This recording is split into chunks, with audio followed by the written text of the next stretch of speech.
ആദ്യമേ തന്നെ മാതാവിനും തിരുക്കുമാരനും കോടാനുകോടി നന്ദി അർപ്പിക്കുന്നു. ഈ മാതാവ് പ്രത്യക്ഷപ്പെട്ട ഈ അൾത്താരയിൽ വന്ന സാക്ഷ്യം ലഭിക്കാൻ അവസരം ലഭിച്ചതിന് ഞാൻ നന്ദി പറയുന്നു. ഞാൻ ആദ്യമായിട്ടാണ് സാക്ഷ്യം ഇവിടെ പറയുന്നത്. ഞാൻ ആദ്യമായി ഉടമ്പടി എടുത്തത്, എൻ്റെ പേര് ലിജി, ഞാൻ കണ്ണൂർ ജില്ലയിലെ പയ്യാവൂർ എന്ന സ്ഥലത്തു നിന്ന് വരുന്നു. ഞാൻ ആദ്യമായി ഉടമ്പടി എടുത്തത് 2022 സെപ്റ്റംബർ 17 ഞാനൊരു നേഴ്സായിട്ട് ജോലി ചെയ്യുകയാണ്. ഞാനതിനു മുന്നേ ഉടമ്പടി എടുക്കുന്നതിന് മുന്നേ ഞാൻ സൗദിയിലാണ് ജോലി ചെയ്തുകൊണ്ടിരുന്നത്. ചില സാമ്പത്തിക കാരണങ്ങൾ എനിക്ക് അവിടുന്ന് ജോലി നിർത്തി പോരേണ്ടി വന്നു. അതിനുശേഷമാണ് ഞാനിവിടെ ജോലിക്ക് വേണ്ടി ശ്രമിച്ചുകൊണ്ടിരുന്നു. ആ സമയത്താണ് എൻ്റെ ഒരു ഫ്രണ്ട് വഴി ഞാനിവിടെ ഉടമ്പടി എടുക്കാൻ വന്നത്. ഉടമ്പടി എടുത്തതിൻ്റെ ഫലമായിട്ട് എനിക്കൊരു കേന്ദ്ര സർക്കാരിൻ്റെ ജോബ് വേക്കൻസി ഉണ്ടായിരുന്നു. ഞാനതിന് അപ്ലൈ ചെയ്തു. ഞാൻ എക്സാം എഴുതി. അതിൻ്റെ ഇൻ്റർവ്യൂവിൽ എൻ്റെ റാങ്ക് ലിസ്റ്റിൽ വന്നു. എനിക്ക് ജോലി ലഭിച്ചു. എൻ്റെ വീടിനടുത്തുള്ള ഒരു പ്രൈമറി ഹെൽത്ത് സെൻ്ററിലാണ് ഞാൻ വർക്ക് ചെയ്തുകൊണ്ടിരുന്നത്. പക്ഷേ എന്നെ സംബന്ധിച്ചിടത്തോളം ആ ഒരു ജോലി എനിക്ക് എൻ്റെ ജീവിതമായിട്ട് മുന്നോട്ട് പോകാൻ ഭയങ്കര ബുദ്ധിമുട്ടായിരുന്നു. കാരണം ഹസ്ബൻഡ് നാട്ടിൽ തന്നെയാണ് ഉണ്ടായിരുന്നത്. എനിക്ക് 2 മക്കളാണ്, പെൺകുട്ടികളാണുള്ളത്. അവരുടെ വിദ്യാഭ്യാസം എല്ലാമായിട്ട് എനിക്ക് മുന്നോട്ട് പോകാൻ ഭയങ്കര ബുദ്ധിമുട്ടായിരുന്നു. അതുകൊണ്ട് തന്നെ ഞാൻ മാതാവിനോട് പ്രാർത്ഥിച്ചു, ദൈവമേ എനിക്ക് തിരിച്ച് ഒന്ന് സൗദിയിലോട്ട് കയറാനുള്ള അവസരം നീ ഉണ്ടാക്കി തരണമേ. കാരണം എൻ്റെ ഏജ് ഭയങ്കര ബുദ്ധിമുട്ടായിരുന്നു. ഞാൻ ആ സമയത്ത് എൻ്റെ സൗദി പ്രോമെട്രി ഓൾറെഡി ലൈസൻസ് എക്സ്പയർ ആയി കഴിഞ്ഞാൽ വൺസ് നമ്മൾ എക്സ്പയർ ആയി പിന്നെ എക്സാം എഴുതാണ്ട് പിന്നെ തിരിച്ച് കയറാൻ പറ്റത്തില്ല. അങ്ങനെ ഒത്തിരി വിഷമമുള്ള സമയത്താണ് ഞാൻ കാശുരൂപം കൈ പിടിച്ച കാശുരൂപം എപ്പോഴും എൻ്റെ കഴുത്തിൽ തന്നെ ഉണ്ടാവും, എൻ്റെ കൊന്തയിലുണ്ടാവും. തൈലം ഇങ്ങനെ കുരിശ് വരച്ച ഉപ്പും കഴിച്ച് ഞാൻ എപ്പോഴും പ്രാർത്ഥിക്കും. കാരണം ഞാൻ എവിടെ ഇൻ്റർവ്യൂവിന് പോയാലും ഞാൻ എവിടുന്ന് റിജക്റ്റ് ആവുന്ന എൻ്റെ ഏജിൻ്റെ പ്രശ്നം കൊണ്ടായിരുന്നു. കാരണം ഏജ് വലിയൊരു ബാരിയറായിരുന്നു. ഞാൻ എൻ്റെ മാതാവിനോട് മാതാവേ നീ എനിക്കൊരു സാക്ഷ്യം നീ ഒരടയാളം കാണിച്ചു തരണമെന്ന് പ്രാർത്ഥിച്ചു. ഞാൻ 4ാമത്തെ പുതുക്കലിന് ശേഷം ഞാനിങ്ങനെ വീട്ടിലിരിക്കുമ്പോൾ ഒരു ഇൻ്റർവ്യൂ വന്ന ഹോസ്പിറ്റലിൽ സൗദിയിൽ നിന്ന്. കാരണം അവർക്ക് പ്രത്യേകിച്ച് റിക്വയർമെൻറ്റ്സ് ഒന്നും അവർ ചോദിച്ചില്ല.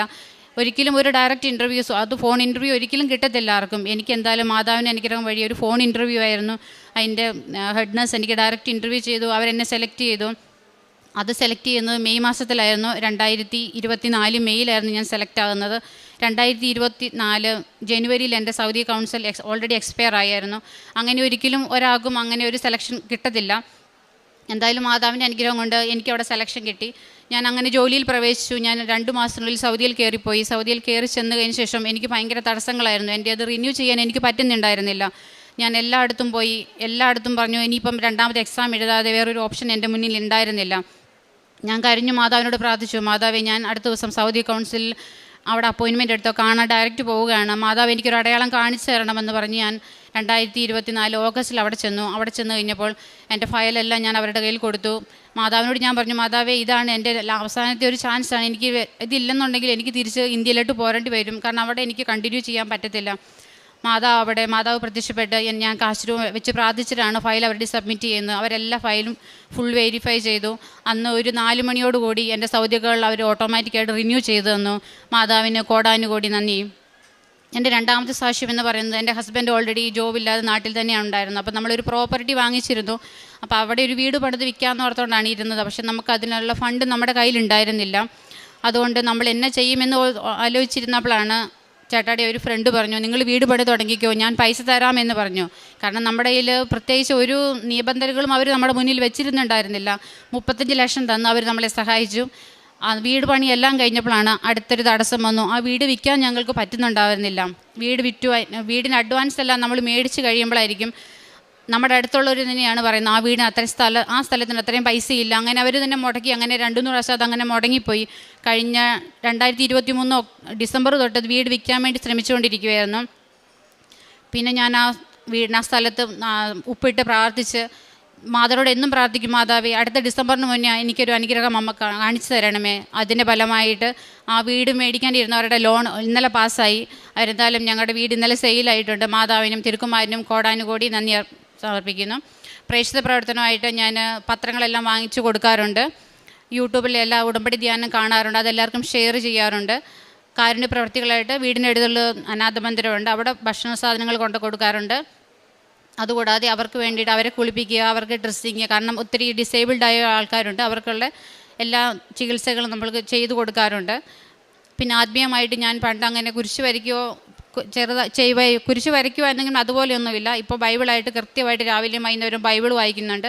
എന്നും പ്രത്യക്ഷീകരണത്തിൻ്റെ പ്രാർത്ഥന ചെല്ലും. ഈവൻ ഡ്യൂട്ടിയുടെ സമയത്താണെങ്കിലും ഉടമ്പടി ധ്യാനമൊക്കെ നമ്മൾ ഓണാക്കി വെച്ച് കേൾക്കും. വണ്ടിയിൽ എവിടെ പോയാലും ഒരു ദിവസം പോലും ഒരു കൊന്ത പോലും ചെല്ലാതെ ഇതുവരെ ഇരുന്നിട്ടില്ല. എല്ലാ അനുഗ്രഹത്തിനും മാതാവിനും തിരുക്കുമാരനും കോടാനുകോടി നന്ദി അർപ്പിക്കുന്നു. യേശയ്യ 59:1 രക്ഷിക്കാൻ കഴിയാത്ത വിധം കർത്താവിൻ്റെ കരം കുറുകിപ്പോയിട്ടില്ല, കേൾക്കാനാവാത്ത വിധം അവിടുത്തെ കാതുകൾക്ക് മാന്യം ഭവിച്ചിട്ടില്ല.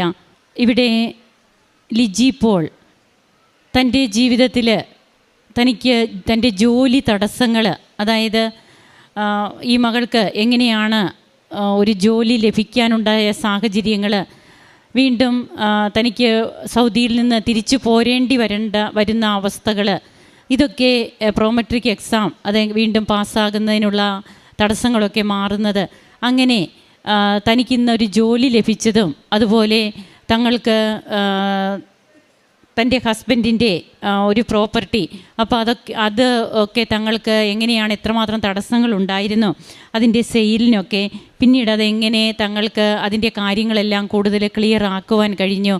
തനിക്ക് സ്ഥിരമായിട്ടൊരു ജോലി, അത് തൻ്റെ ഏജുമൊക്കെ വെച്ച് നോക്കുമ്പോൾ അതിനൊന്നും ഒരു സാഹചര്യങ്ങളില്ല.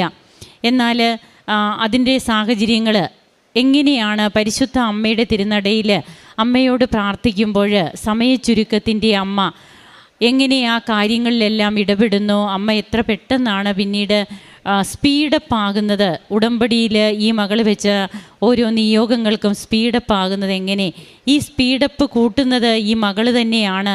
തൻ്റെ ജീവിതത്തിൽ വരുത്തിയ മാറ്റങ്ങൾ അത് ബോധ്യത്തോടെ ചെയ്യുകയാണ്, ഒരു കാര്യസാധ്യത്തിന് വേണ്ടിയിട്ടല്ല. ഇങ്ങനെയൊക്കെ ചെയ്താൽ എനിക്ക് കുറച്ച് കാര്യങ്ങൾ ഇതൊക്കെ ഒന്ന് നടന്നു കിട്ടിയാൽ മതി, ആ ഒരു ചിന്തയല്ല.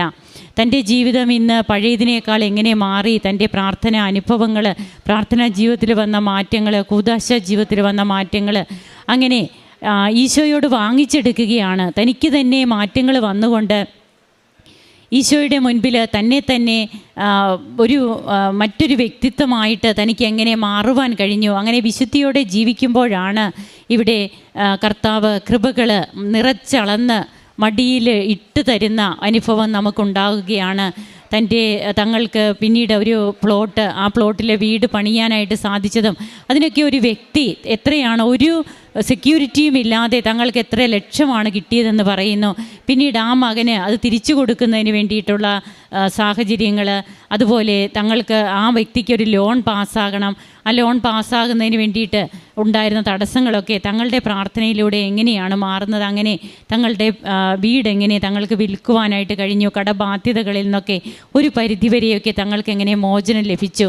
എല്ലാറ്റിനും നന്ദി പറയുന്ന ഈ കുടുംബത്തോടൊപ്പം നമുക്കും ദൈവത്തെ ആരാധിക്കാം. കരങ്ങളടിച്ച് ഈശോയ്ക്കും അമ്മയ്ക്കും നന്ദി പറയാം. അത്യപൂർവ ദൈവാനുഭവങ്ങൾ ഇനി നിങ്ങൾക്കും സ്വന്തം. ഈ യൂട്യൂബ് ചാനൽ ഇതുവരെ സബ്സ്ക്രൈബ് ചെയ്തിട്ടില്ലെങ്കിൽ ഇപ്പോൾ തന്നെ സബ്സ്ക്രൈബ് ചെയ്യുക.